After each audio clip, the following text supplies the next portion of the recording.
660 point की एक भारी गिरावट आज मार्केट में देखी और वो क्यों थी? क्योंकि एक मार्केट में ग्लोबल सेल ऑफ आया है और ग्लोबल सेल ऑफ की वजह से ऑफ कोर्स इंडियन मार्केट भी गिरा है। लेकिन सुबह मैंने एक वीडियो रिलीज किया था, अगर आपने वो वीडियो देखा नहीं तो प्लीज जाके देखिए, मैं लिंक डिस्क्रिप्शन में दे दूंगा। उस वीडियो में बताया कि ये ग्लोबल सेल ऑफ क्यों हो रहा है। लेकिन उसके बाद काफी क्वेश्चंस आने लगे कि भाई चलो सेल ऑफ हो रहा है, लेकिन एज ए रिटेल इन्वेस्टर हम कौन से सेक्टर में इन्वेस्ट कर सकते हैं। तो ये खास वीडियो, छोटा सा वीडियो मैंने इसलिए बनाया कि आपको पता चले कि इस जो ग्लोबल सेल ऑफ है ना, जो अभी मार्केट इतना गिर रहा है, आप कौन से स्टॉक देख सकते हैं, कौन सा सेक्टर मेनली मेनली किसमें जाके आप इन्वेस्ट कर सकते हो, क्योंकि सेक्टर्स में इन्वेस्ट करना बहुत ही इंपॉर्टेंट है। कौन सा सेक्टर में, क्योंकि अगर वो सेक्टर ग्लोबली इम्पैक्ट हो रहा है तो उसमें से आपको बच के रहना है। तो कुछ चीजें आपको ध्यान में कि बिफोर यू इन्वेस्ट। तो चलिए एक एक करके एक सेक्टर्स की बात करते हैं। तो गाइस, पहले सेक्टर की हम लोग बात करते हैं कि वो है एफएमसीजी। नाउ सबसे सेफ सेक्टर है इन सब वॉलेटिलिटी में, वो है एफएमसीजी सेक्टर, क्योंकि वो पूरा डोमेस्टिक मार्केट पे डिपेंड होता है। उनको कोई लेना देना नहीं है भाई ग्लोबली क्या हो रहा है। सो एट द एंड वो हमेशा डिफेंसिव माना जाता है, और जब भी किसी भी तरह का बड़ा उतार चढ़ाव होता है ना, तो सब लोग एफएमसीजी में ज्यादा जाते हैं। इसलिए एफएमसीजी स्टॉक कहते हैं ना, एवरग्रीन स्टॉक गिने जाते हैं ना, कि वो कंसिस्टेंट रिटर्न देते हैं और eight the end of the day domestic economy पे डिपेंड है, तो उसमें ज्यादा उनको परेशानी होती नहीं है। तो एक ऑफ कोर्स डिफेंसिव सेक्टर में आप एफएमसीजी सेक्टर देख सकते हो। अब ये जो फॉल आया कहाँ तक चलेगा मुझे पता नहीं। ये येन कैरी ट्रेड बात कर लो या बेसिकली ये अनरेस्ट की बात कर लो जो मिडल ईस्ट में हो रहा है, इवन यूएस रिसेशन में जाए, ऐसी बातें चले, क्वार्टरली रिजल्ट होके, तो ये सब चार फैक्टर की वजह से जो अभी गिरा है। जैसे मैंने बोला आपको डिटेल में जानना है, मैं अभी यहाँ डिटेल में नहीं जाऊंगा। वो आपका सुबह का आप वीडियो देख लेना, मैं लिंक दे दूंगा, उससे पता चल जाएगा। लेकिन यहाँ ये जब जब भी मार्केट ऐसा गिरता है तो डिफेंसिव सेक्टर में FMCG is one of the best sector, जहाँ कहते हैं ना कि इतना ज्यादा मूवमेंट आता नहीं है, और आता भी है तो वो रिकवर हो जाता है। तो एक है एफएमसीजी सेक्टर। दूसरा सेक्टर, जो दूसरा एक डिफेंसिव सेक्टर गिन सकते हैं, वो है फार्मा। फार्मा में भी उससे कोई लेना देना नहीं है कि भाई वर्ल्ड ओवर में क्या चल रहा है, इकोनॉमिक क्राइसिस है या क्या है। दवाई आती है भाई, दवाई की तो डिमांड रहने ही वाली है। तो eight the end of the day pharma sector भी आप एक तरह से देख सकते हो कि भाई, क्योंकि एट द देखो फार्मा सेक्टर थोड़ा बड़ा है लेकिन इतना भी बड़ा नहीं, और काफी फार्मा कंपनीज अवेलेबल है नो, काफी अट्रैक्टिव वैल्यूएशन में, और लॉन्ग टर्म स्कोप भी ज्यादा अच्छा है। कोविड के बाद फार्मा सेक्टर गिर गया था। कोविड में फार्मा सेक्टर बहुत चला था, 2021 तक अच्छा चला, 2000, और लेकिन बाद में वो सडनली बाद में वो गिर गया। तो eight the end of the day now suddenly last 6 months में आप देखो काफी फार्मा स्टॉक्स ने परफॉर्म किया, और ये परफॉर्मेंस चालू रहेगी, क्योंकि एट द एंड ये भी एक डिफेंसिव सेक्टर है जहां हमेशा डिमांड रहती है। तो फार्मा सेक्टर में अच्छे क्वालिटी स्टॉक्स आप देख सकते हो। तीसरा हम लोग स्टॉक की बात कर सेक्टर की बात, वो है मेटल। मेटल बहुत गिरा है और मेटल गिरेगा अगर यूएस सही में रिसेशन में चला जाता है, क्योंकि जो ग्लोबल डिमांड है, इवन चाइना की हालत खराब है। आपको पता है कि चाइना में भी नो वहाँ ग्रोथ से स्ट्रगल कर रहे हैं। तो चाइना यूएस अगर दोनों में ग्रोथ नहीं आएगी तो एक बड़ा प्रॉब्लम हो जाता है। मेटल मेटल सडनली गिर, इवन ऑयल आप देखो 75 पे पहुंच गया। ये क्या दर्शाता है कि हाँ भाई इकोनॉमी, देखो metal is equal to no economic growth. अगर इकोनॉमिक ग्रोथ सही होगी तो मेटल सेक्टर भागेगा और वो बम्पर रिटर्न देगा। कहते हैं ना, मेटल मेटल स्टॉक्स में अगर आप इन्वेस्ट करो तो शायद एक साल में 3 गुना 4 गुना रिटर्न भी मिल जाता है, लेकिन एक साल में आधा भी हो जाता है। तो ये चीज ध्यान में रखनी है। तो अगर ग्लोबली कोई प्रॉब्लम आती है, रिसेशन, तो मेटल सेक्टर गिरेगा। तो यहाँ आपको थोड़ा ध्यान देना पड़ेगा। मेटल सेक्टर बहुत चला है, स्टील में टाटा स्टील ले लो से लेके सभी स्टॉक्स बहुत चले। लेकिन हाँ, अगर गिरावट आती है यहाँ तो प्रॉब्लम। गाइस, मैं डायरेक्टली स्टॉक्स के नाम इसलिए नहीं रहता क्योंकि मैं सेबी रजिस्टर्ड रिसर्च चैनल कुछ रिकमेंडेशन में ऐसे पब्लिक में दूंगा तो फिर प्रॉब्लम हो सकती है। तो इससे थोड़ा इनडायरेक्टली मैं आपको बोलना चाहता हूँ। तो मेटल सेक्टर में थोड़ा आप ध्यान रख सकते हो। तीसरे से चौथे सेक्टर की हम लोग बात करते हैं, वो है IT sector. Now IT sector 90% of their export वो होता है यूएस एंड यूरोप में। अगर खुदा ना खास्ता, अगर जैसे लग रहा है कि जो पीएमआई डेटा आए उनके मंथली डेटा और जो जॉबलेस डेटा वो काफी हाई है और पीएमआई डेटा काफी लो है, तो बेसिकली उसके वजह से अगर रिसेशन में जाती है यूएसए तो आईटी सेक्टर को बड़ा प्रॉब्लम है, क्योंकि एट द एंड उनका मेन बिजनेस ही वहाँ है, यूरोप एंड यूएसए। लेकिन शायद ऐसी बातें जैसे सितंबर में जो रेट कट होने वाला था, जो जयंत पवेल ने 31 जुलाई में किया नहीं, अभी ऐसा लग रहा है कि वो बहुत बड़ी गलती हो चुकी है। तो उससे पहले अगर रेट कट करते हैं, इकोनॉमी रिकवरी आती है तो कोई दिक्कत नहीं है। लेकिन हाँ, अगर यूएस में और यूरोप में प्रॉब्लम रहेगा तो आईटी सेक्टर को प्रॉब्लम रहेगा। तो ये चीज़ आपको ध्यान में रखनी है। At the end of the day IT sector also plays a very very big role. तो आईटी सेक्टर में थोड़ा उससे, लेकिन अगर एक लेवल तक नीचे जाता है, कभी ना कभी तो वो बाउंस बैक होने ही वाला है। देखो ये कभी ना, देखो ऐसा नहीं है, अभी बात चल रही है कि 24 से 48 घंटे में फेड की एक इमरजेंसी मीटिंग होने वाली है और मीटिंग में समझ लो फेड कट हो जाता है तो वो एक अच्छी रिकवरी आएगी वहां। तो ये एक प्लस पॉइंट हो सकता है। तो इस तरह से देखो, अगर आप बहुत ही लॉन्ग टर्म जाना चाहते हो तो आईटी भी एक अच्छा स्कोप बन जाता है, क्योंकि एट द एंड जब स्टॉक्स नीचे गिरे तभी बेस्ट टाइम होता है बाय करने के लिए। करेक्ट। सो एक आईटी सेक्टर को आपको फोकस में रखना है। और एक सेक्टर जो अभी तक चला नहीं है ज्यादा, वो है बैंकिंग सेक्टर। बैंकिंग सेक्टर का मैंने एक लास्ट टाइम भी एक वीडियो बनाया था कि अभी क्यों बैंकिंग सेक्टर चल नहीं रहा है। मेन उसका रीजन था कासा। कासा रेशियो कम हो रहा है क्योंकि काफी सारी डिपॉजिट बैंक्स में जा रही है और स्टॉक मार्केट, सॉरी बैंक्स में क्या, स्टॉक मार्केट में जा रही है। वो लोग एफएन और वो सब ज्यादा के लिए, इवन म्यूचुअल फंड में काफी जा रहा है। लेकिन अगर एफएनओ में थोड़े रेगुलेशन आते हैं तो थोड़ा इम्पैक्ट कासा रेशियो में पड़ सकता है, ज्यादा नहीं।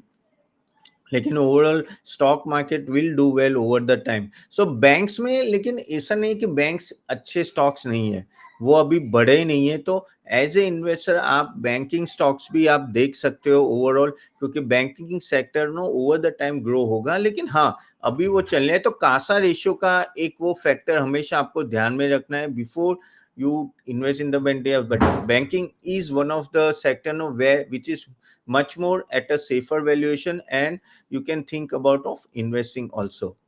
और एक सेक्टर की हम लोग अगर बात करते हैं तो ऑटोमोबाइल्स में गाइस बहुत ही लिंकेज होता है ओवरसीज का। जैसे अगर हम लोग टाटा मोटर्स की बात करें तो उनका चाइना में एक्सपोर्ट होता है। इवन बजाज हो तो टीवीएस, सबके बहुत बड़ा एक्सपोर्ट होते हैं। इवन ऑटो एंसिलरीज के भी काफी सारे कहते हैं ना कि एक्सपोर्ट होता है। तो इन सब वजह से आज आपने देखा होगा ऑटोमोबाइल इंडस्ट्री में भी काफी गिरावट आई है। इवन काफी सारे ऑटो एंसिलरी स्टॉक्स बहुत नीचे चले गए। तो एक तरह से नो, ये एक अच्छी अपॉर्चुनिटी बन सकती है इन्वेस्ट करने के लिए। लेकिन हाँ, थोड़ा इम्पैक्ट आएगा।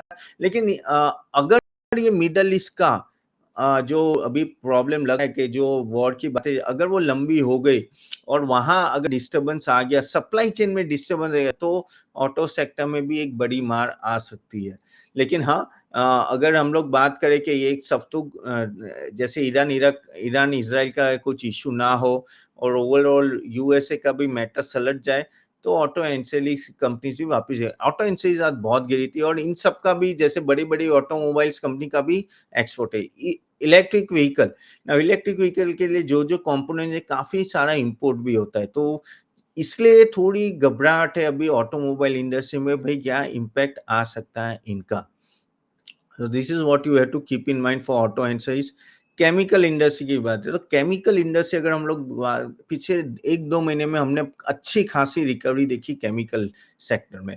केमिकल सेक्टर भी एक भारी कहते हैं ना डिपेंडेंट है यूरोप और यूएसए में। वहां अगर मार्केट अच्छा होता है तो उनके लिए एक प्लस पॉइंट है उनके लिए, क्योंकि eight the end of the day अगर वहां रिकवरी है, क्योंकि देखो आपकी टेक्सटाइल हो या वो सब में भारी डिमांड होती है, स्पेशलाइज केमिकल और नो काफी सारे अदर एरिया में भी।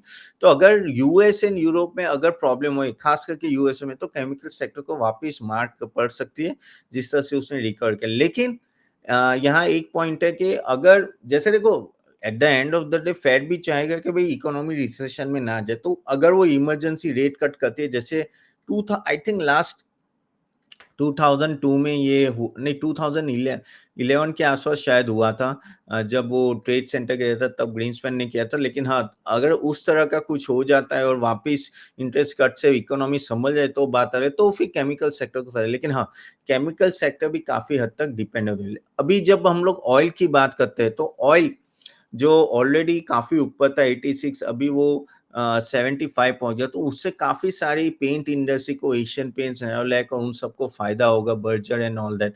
क्योंकि उनका मेन रॉ मटेरियल क्या है? पेंट ही तो है। लेकिन भाई ये सेक्टर ऑलरेडी एक बड़े टर्मोइल से निकल रहा है और जो बिरला ऑपस जो आए हैं, बेसिकली आदित्य बिरला जैसे ही पेंट इंडस्ट्री में घुसे, इन सब के ऑलरेडी बिज़नेस में काफ़ी मार पड़ रही है धीरे-धीरे, खास करके एशियन पेंट से। तो आई विल नॉट रिकमेंड कि आप जाके उन स्टॉक्स में इन्वेस्ट कीजिए पेंट इंडस्ट्री, क्योंकि वहाँ एक बड़ी कॉम्पिटिशन चल रही है, तो ये चीज़ आपको ध्यान में रखना। अगेन गाइस मैं डायरेक्टली आपको इन्फ्लुएंस नहीं कर रहा हूँ, just a suggestion, just a information I am giving, तो खुद का रिसर्च करके ही आप इन्वेस्ट कीजिए। बाय द वे, आपको अगर वीडियो अच्छा लग रहा है तो do like this video and do share it to everyone whoever wants to invest in this market guys. तो please put it in the comment also, अगर आपके कोई क्वेश्चंस है, ओके, मैं जरूर ले लूंगा। तो पेंट इंडस्ट्री की ये बात है। ऑयल मार्केटिंग एंड ऑयल, अगर ऑयल नीचे जाता है तो डायरेक्टली उनको थोड़ा बेनिफिट होगा। ओके, ऑयल रिलेटेड जो भी स्टॉक्स है, जो उनका मेन रॉ मटेरियल होता है ऑयल, उनको डायरेक्टली बेनिफिट होगी। इवन फॉर केमिकल इंडस्ट्री भी एक वो पॉइंट रहेगा। नाउ दूसरे एक सेक्टर की हम लोग अगर बात करें, वो है capital goods. Capital goods mainly ABB हो या जैसे सीमेंट्स हो या ये सब जो एलएनटी है, तो वो नॉर्मली डोमेस्टिक इंडस्ट्री पे ज़्यादा डिपेंडेंट है। हाँ, एल-एन-टी जैसे कंपनीज़ होते हैं जिनमें इंटरनेशनल एक्सपोज़र होता है, तो ज़्यादा फ़र्क नहीं पड़ेगा। लेकिन हाँ, अगर मिडल ईस्ट में प्रॉब्लम होती है तो एल-एन-टी को भी शायद प्रॉब्लम आ सकती है, यानी क्योंकि एक्सपोज़र ज़्यादा है। तो ओवरऑल कैपिटल गुड्स में मेनली अभी क्या हो रहा है कि पावर सेक्टर पे ज़्यादा फ़ोकस है। तो वहाँ मुझे इतना कोई दिक्कत लग नहीं रही। अभी जो जो हम लोग मेन अनदर 4 जो सबसे ज़्यादा सेक्टर चले वो बात करते हैं, वो है defence, renewables, PSU and railways. Okay, so defence की बात करें तो ये क्या हुआ कि जिस तरह से मार्केट की रैली हुई है, डिफेंस ऑलरेडी उनके वैल्यूएशन काफी हाई थे। अभी ये जो करेक्शन आते हैं उसके वजह से क्या होता है कि वहां बिकवाली आती है। लेकिन देखो, डिफेंस सेक्टर में ओवर वैल्यूएशन होता है, वहां बिकवाली आएगी। जहां लग रहा है कि हाँ भाई ठीक ठाक वैल्यूएशन है, वहां एक लेवल पे जाके रुक जाएगा। देखो, स्टॉक्स तो सभी गिरने वाले हैं, ऐसा नहीं है कि स्टॉक्स गिरने नहीं वाले। वो ये हो सकता है कि ओवर वैल्यूएशन हो तो 20-25% ज्यादा गिर गया, लेकिन ओवर द टाइम अगर साइकिल अच्छी है तो प्रॉब्लम नहीं आएगी कंपनी में। तो डिफेंस में ऑफ कोर्स ओवर वैल्यूएशन की वजह से काफ़ी स्टॉक्स भाग गए, तो वहाँ एक गिरावट अच्छी खासी दिखेगी। और कभी ना कभी रिटेल इन्वेस्टर तो रुका ही हुआ है। अगर हम लोग बजट की बात कर ले या हम लोग इलेक्शन के डे की बात करें, कैसे रिकवरी आ गई थी, तो यहाँ भी एक रिकवरी आ जाएगी बाद में, जैसे उनको लगेगा ठीक है भाई मामला सलट गया है, वर्ल्ड अक्रॉस कुछ अनाउंसमेंट आ जाएगी और वापिस सब कुछ चलने लगेगा। तो वो ये कि डिफेंस से थोड़ा दूर रहें तो रह सकते हैं, क्योंकि एट द एंड ये काफी बढ़ गया तो गिर सकते हैं। इवन रेलवेज में भी सेम पोजीशन है, बहुत स्टॉक्स बढ़ गए थे। अब रेलवे को डायरेक्ट इम्पैक्ट तो नहीं आएगा, लेकिन railway at the end of the day no है ना, पूरा थीम था वो इंडिया को डोमेस्टिक पे था, इसलिए उनको ज्यादा फर्क नहीं पड़ेगा। लेकिन हाँ, बिकॉज ऑफ ओवर वैल्यूएशन अगर स्टॉक्स की बिकवाली आती है, लोग बाहर निकलना जाए, लोग प्रॉफिट बुक करने लगते हैं या घबरा के बेचने लगते हैं, तो रेलवे है, डिफेंस है, उसमें ज्यादा इम्पैक्ट है। इवन रिन्यूएबल से भी इम्पैक्ट आएगा, क्योंकि कुछ कुछ स्टॉक्स जिनके प्रॉफिटेबिलिटी भी नहीं थी और कुछ बढ़ा ही नहीं है, और लेकिन पी रेशियो कहते हैं ना 10 टाइम्स, 20 टाइम्स, 30 टाइम्स भाग चुके थे, तो उन सब स्टॉक्स में ना एक अच्छी खासी गिरावट आ सकती है। रही बात पीएसयू की, तो पीएसयू में भी सेम कंडीशन। मैं बोल रहा हूँ ये चारों सेक्टर में सिर्फ एंड सिर्फ ओवर वैल्यूएशन का वजह से प्रॉब्लम आ सकते हैं, क्योंकि अदरवाइज ये all are focusing on domestic economy. तो डोमेस्टिक इकोनॉमी में मुझे नहीं लगता कि डायरेक्टली इम्पैक्ट आना चाहिए ग्लोबली जो हो रहा है, क्योंकि ये जो येन कैरी ट्रेड है, ये जो यूएस का इशू है और वो सब वो बाहर का इशू है। अनलेस अनलेस आपका डायरेक्ट एक्सपोर्ट उस लेवल पे नहीं है तो आपका इम्पैक्ट कम होगा। लेकिन क्या होता है कि जब भी मार्केट गिरता है तो ये सब स्टॉक्स भी साथ में गिरने लगते, तो इस तरह से लेना है। शायद ये सब स्टॉक्स आपको और सस्ते में भी मिल जाए, पता नहीं है यहाँ से कितना मार्केट गिरेगा, और वो हमें पता नहीं येन कैरी ट्रेड का कितना बड़ा इशू है। दूसरा एक पॉइंट आप देखो, जैसे एक न्यूज आई कि वॉरेन बफेट ने 50% of his holding in Google बेच दिया। ओके, अभी उनके पास आई थिंक बोला जाए कि 22 से 24 लाख करोड़ का कैश पड़ा हुआ है। उनके पास जो बॉन्ड है वो यूएस ट्रेजरी के ज्यादा से ज्यादा है। तो अभी बेसिकली इतना बड़ा कैश लेके वॉरेन बफेट बैठे हुए, क्योंकि क्या लग रहा है उनको, लग रहा है कि क्या कुछ बड़ी गिरावट आ रही है, और उन्होंने एप्पल ही क्यों बेचा? एप्पल तो वो कहते हैं ना one of the best performing stock था उनका। तो आईटी में उन्होंने बेचा है और काफ़ी वहाँ प्रॉब्लम आ रहा है कि माइक्रोसॉफ्ट और बेसिकली आप गूगल और सबकी बात की इनके एआई प्रोडक्ट्स है ना उतने बिक नहीं रहे। तो ये सब चीज़ें माहौल थोड़ा वो कहते हैं ना डाउट क्रिएट करता है कि क्या हो? लेकिन Indian market at the end of the day ये अभी एफआईआई नहीं चला है। इसलिए एफआईआई ने तो ऑलरेडी बहुत कुछ बेच दिया है। अभी ये जो येन के ट्रेड की बात है उसका थोड़ा-सा हिस्सा मे बी 10-15 हज़ार करोड़ मुझे पता नहीं है लेकिन होना चाहिए सिस्टम वो which is nothing compare to what the investment is there again for from the retail investor. Retail investor यहाँ फुल फोर्स में इन्वेस्ट कर रहे हैं और उनको हर एक डीप में उनको बाय करना है। तो अभी देखते किस तरह से रिटेल इन्वेस्टर फोकस। लेकिन हाँ, एक चीज तो है रिटेल इन्वेस्टर इन सब से डरने नहीं वाले क्योंकि उन्होंने पास में देखा है कि जो भी फॉल हुआ है अभी तक मार्केट में ना मार्केट ने उसके बाद रिकवर किया। 2008 की बात करो 2020 की बात करें मार्केट अगर 60% गिरा है तो 130-140% बढ़ा भी है 1-2 साल में। तो ये सब पॉइंट्स आपको याद में ध्यान में रखने जब आप इन्वेस्ट करें। मैंने कुछ सेक्टर्स कवर किए, अगर मैंने कोई मिस आउट किया तो आप कमेंट बॉक्स में डाल देना। I will take it next time. But I think overall in सब सेक्टर्स में ये सब चीज़ें आपको ध्यान में रखनी है। ऑयल नीचे जाएगा तो काफ़ी सारी कंपनीज़ जो ऑयल डिपेंडेंट उनको फ़ायदा हुआ। चलिए तो यहाँ तक रखते हैं। होप आशा आपको ये वीडियो अच्छा लगा। Do like the video, do share it और आपके कोई क्वेश्चन है कमेंट बॉक्स में डालिए और ज़रूर हमारी नीचे एक लिंक दीजिए हमारा मास्टर क्लास अटेंड किए, वर्कशॉप अटेंड किए जहाँ हम लोग बताए किस तरह से स्टॉक को एनालिसिस किया है। See you then, thank you very much, bye bye.